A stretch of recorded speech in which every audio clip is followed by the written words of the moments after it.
So you mentioned that the Leafs drafted you. Did you have any inkling at all that they had your number? They were looking at you.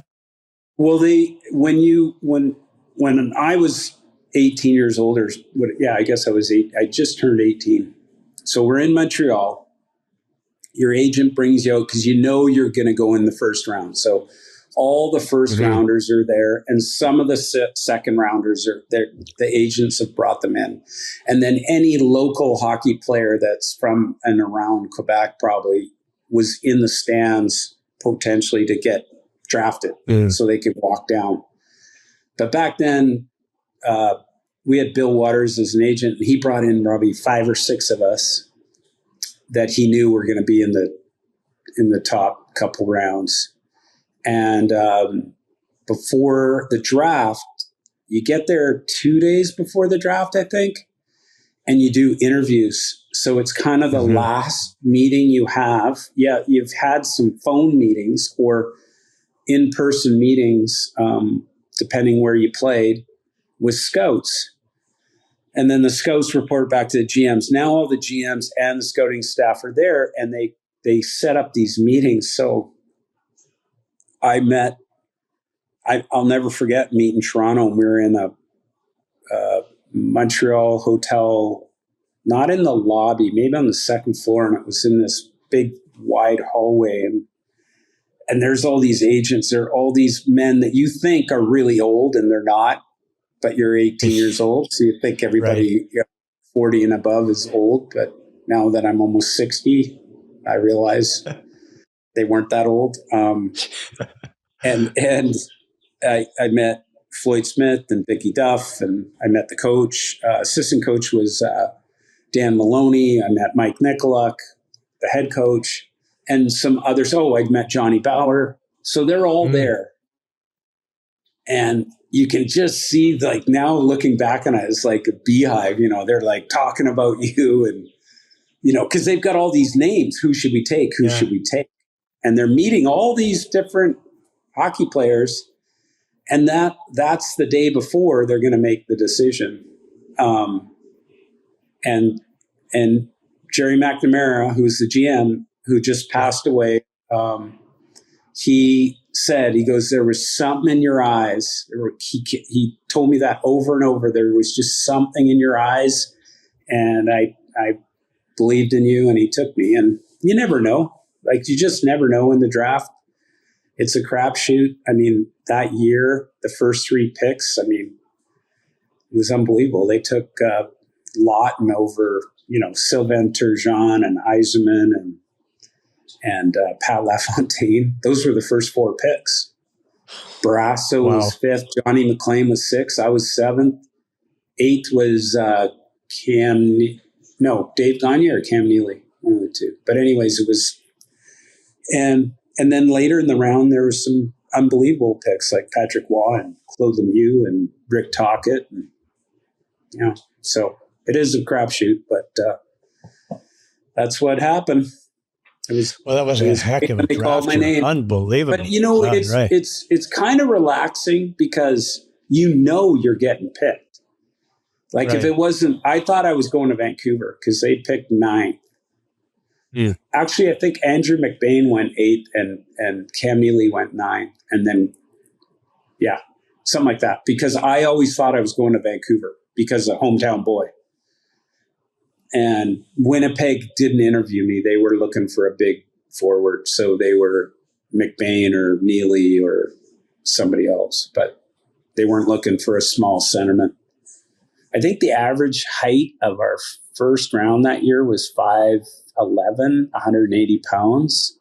And we had Norm Lacombe and Adam Creighton in the draft that were huge men, but everybody else was pretty small. But they brought the average up. Yeah. They brought the average up. And we're all kids still, right? So yeah. So so the Leafs taking number 7. And you guys had at least had a young team. You got a chance to play, which you might not have got that opportunity with another team, but you got to play on the Hound Line. How did that happen? And how much fun was that for you? It was it was one of the better things that happened in my career. Wendel Clark and I played for Notre Dame on the same team. He was a first-year midget. I was second. Gary Leeman,